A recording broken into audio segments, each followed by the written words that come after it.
মাওলানা তারেক জামিল হুজুর বলে, আমি ইসলামের পথে আসার আগে যখন আমি ডাক্তারি পড়াশোনা করি তখন আমি খুবই উল্টাপাল্টা চলাফেরা করতাম।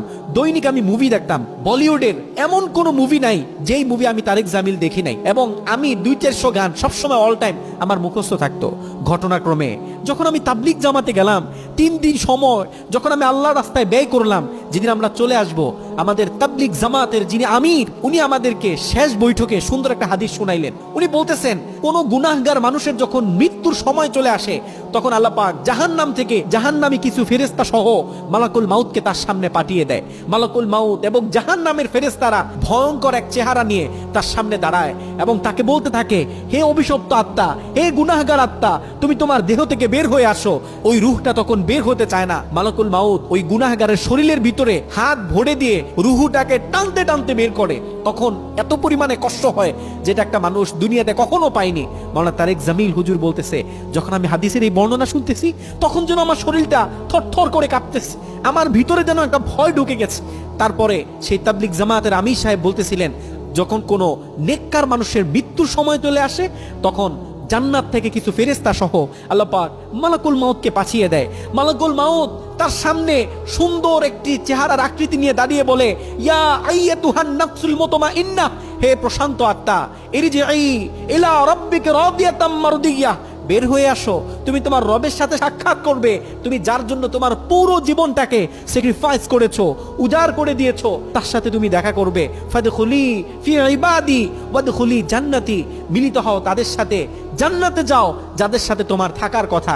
এগুলো বলে বলে আজরাইল তার রূহটাকে কবজ করে। মাওলানা তারেক জামিল হুজুর বললেন, আমি আমার নিজেকে জিজ্ঞাসা করতেছিলাম, হে তারেক জামিল, যদি তোমার এখন মৃত্যু হয় তাহলে কোন ফেরেশতা তোমার কাছে আসবে, জান্নাতের ফেরেশতা নাকি জাহান্নামের ফেরেশতা? তখন আমি নিজেকেই নিজে ধিক্কার দিতে থাকলাম আর বলতে থাকলাম, এখন যদি তোমার মৃত্যু হয় তোমার কাছে জাহান্নামের ফেরেশতা আসবে। ওই বৈঠকে বসে আমি ওয়াদা করলাম এবং আমি আল্লাহকে সাক্ষী রেখে বললাম যে আমি এই 3 দিন শেষ করে চলে যাব না, পুরো 3 চিল্লা তথা 4 মাস সময় আমি আল্লাহর রাস্তায় ব্যয় করে দিব। মাওলানা তারেক জামিল হুজুর বলেন, 3 দিনের জন্য মাত্র তাবলিগে গিয়েছিলাম আর আমি একসাথে 4 মাস আল্লাহর রাস্তায় সময় ব্যয় করে দিয়েছিলাম। সুবহানাল্লাহ। একটু খেয়াল করে দেখেন, মানুষের পরিবর্তন কিন্তু ছোট্ট ছোট্ট জায়গা থেকে আসে যদি মানুষ পরিবর্তনের নিয়ত তার ভিতরে রাখে। মাওলানা তারেক জামিল হুজুর বলতেছে, যখন আমি তাবলিগ জামাত থেকে আসলাম, তাবলিগ জামাত থেকে আসার পরে তখন আমি নামাজ পড়ি, জিকির করি, কিন্তু তখন আমি দাড়ি শেভ করা এটা এখন আমি ছাড়তে পারি নাই। আমি প্রতিনিয়ত দাড়ি শেভ করতাম। একদিন জুমার নামাজের আগে আমি দাড়ি শেভ করার জন্য আমার মহল্লার ভিতরে সবথেকে ছোট যে দোকান, ভাঙাচুরা যে দোকানে কাস্টমার কম থাকে, এরকম একটা দোকানে গেলাম যেটা আমি দাড়িটা শেভ করে তাড়াতাড়ি নামাজে যেতে পারি। যখন আমি দাড়ি শেভ করতে গেলাম, গিয়ে দেখি যে দোকান ভরা কাস্টমার, লোকজন আসছে, তারা দাড়ি চুল কাটবে, শেভ করবে। তখন আমি নাপিতকে বললাম যে ভাই কতক্ষণ পরে আসবো? সে আমাকে বললো যে ভাই জাস্ট 1 ঘন্টা সময় দেন, আপনার কোনো কাজ থাকলে সেরে তারপরে আসেন, 1 ঘন্টা পরে আমি আপনার কাজটা করে দিব। মাওলানা তারেক জামিল হুজুর বললেন, আমি চলে গেলাম 1 ঘন্টার জন্য, বাড়িতে গিয়ে কিছু কাজ বাজ করে 1 ঘন্টা পরে আসলাম। 1 ঘন্টা পরে এসে দেখি যে চিত্র ভিন্ন। আগে যে মানুষ ছিল এর তুলনায় দোকানে মনে হয় এখন মানুষ আরো বেশি। আমি নাপিতকে জিজ্ঞাসা করলাম কখন আসবো? সে বললেন ভাই আরেকটা ঘন্টা পরে আসো। আমি যখন আরেক ঘন্টা পরে আসলাম, আমি অবাক হয়ে গেলাম। এই ঘটনা আমার সাথে কখনো ঘটেনি, এরকম আশ্চর্য কাহিনী আমি কখনো আমার চোখে দেখিনি। যেই দোকানে অন্য সময় কাস্টমার থাকতো না, যেই দোকানে অন্য সময় মানুষ চুল দাড়ি কাটার জন্য ভিড় করতো না, প্রথমবার গিয়ে যে মানুষ দেখেছিলাম, দ্বিতীয়বার মানুষ তার থেকে বেশি।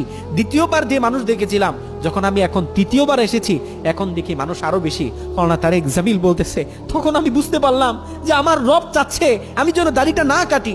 আমার রব চাচ্ছে যে আমার চেহারায় দাড়িটা থাকুক, চেহারাটা নুরানি হোক। আমার রবের দাড়ি সহ আমার এই চেহারাটা তার কাছে দেখতে খুব ভালো লাগতেছিল এবং সে চাচ্ছিল না আমি আমার দাড়িগুলো শেভ করি। তখন আমি আল্লাহর কাছে ওয়াদা করেছিলাম, আল্লাহ আমি তোমার মেসেজটা বুঝতে পেরেছি, আমি তোমার কাছে ওয়াদা করতেছি মৃত্যুর আগ পর্যন্ত আমি আমার দাড়িতে কোনোদিন হাত দিব না। একটু ঠান্ডা মাথায় চিন্তা করেন না, একটু নিজেকে জিজ্ঞাসা করেন, এরকম মেসেজ, এরকম ধাক্কা আপনার রবকে আপনাকে একবারও দেয়নি? আপনি একটু মনে করে দেখেন ওই দিনের কথা, যখন আপনি বিপদে পড়েছিলেন, আপনার আপনার আত্মীয় স্বজন, পাড়া প্রতিবেশী সকলে বলেছিল তুমি এই বিপদ থেকে বাঁচতে পারবে না, কিন্তু আপনার রব আপনাকে ওই বিপদ থেকে বাঁচিয়ে দিয়েছিল। আপনি তার কাছে মোনাজাত তুলে কান্নাকাটি করেছিলেন। আপনি বলেছিলেন, আল্লাহ যদি তুমি আমাকে ক্ষমা করো, আমি নামাজ ছাড়বো না, আমি আর কখনো শেভ করব না, আমি সুদের কারবারি করব না। আপনার রব আপনাকে ক্ষমা করে দিয়েছিল, কিন্তু আপনি এটা ভুলে গিয়েছিলেন। মাওলানা তারেক জামিল হুজুর বলতেছে যে আমার এক বন্ধু আছে, তার বাড়ি হচ্ছে পাকিস্তানের লাহোরে, বড় এক ব্যবসায়ী, কিন্তু সে ব্যবসা করে ইন্ডিয়াতে, দিল্লির হাই প্রোফাইলের লোকজনের সাথে তার উঠা চলাফেরা, তার ব্যবসা বাণিজ্যের কারণে সকলের সাথে তার খাতির আছে। মাওলানা তারেক জামিল হুজুর বলতেছে আমার বন্ধু আমাকে বলতেছিল যে দোস্ত, একবার ভারতের মুম্বাইতে বড় একটা অনুষ্ঠানে আমরা ছিলাম এবং ওইখানে শাহরুখ খান উপস্থিত ছিল। শাহরুখ খান আমাকে দূর থেকে দেখে এসে আমাকে বললেন, পাতা চালা পাকিস্তান সে আয়া কে আপ মাওলানা তারেক জামিল কো জানতে হ্যাঁ? আপনি কি মাওলানা তারেক জামিলকে চিনেন? দেখে তো মনে হচ্ছে আপনি পাকিস্তান থেকে এসেছেন। তখন তারেক জামিল হুজুরের বন্ধু বলতেছে, হ্যাঁ অবশ্যই, তিনি তো আমার বন্ধু হয়, খুব কাছের বন্ধু। তখন শাহরুখ খান বলতেছে, मैं हज करना चाहता हूँ उन मौलाना के साथ जिनके साथ आमिर खान ने हज किया। আমি ওই মাওলানার সাথে হজ করতে চাই, মক্কা মদিনায় ঘুরতে চাই, যার সাথে আমির খান হজ করেছে। মাওলানা তারেক জামিল হুজুর বলতেছে বলিউডের শাহরুখ খান, সালমান খান এবং বলিউডের অনেক বড় বড় তারকারা তার লেকচার শুনে তার সাথে দেখা করতে চায়।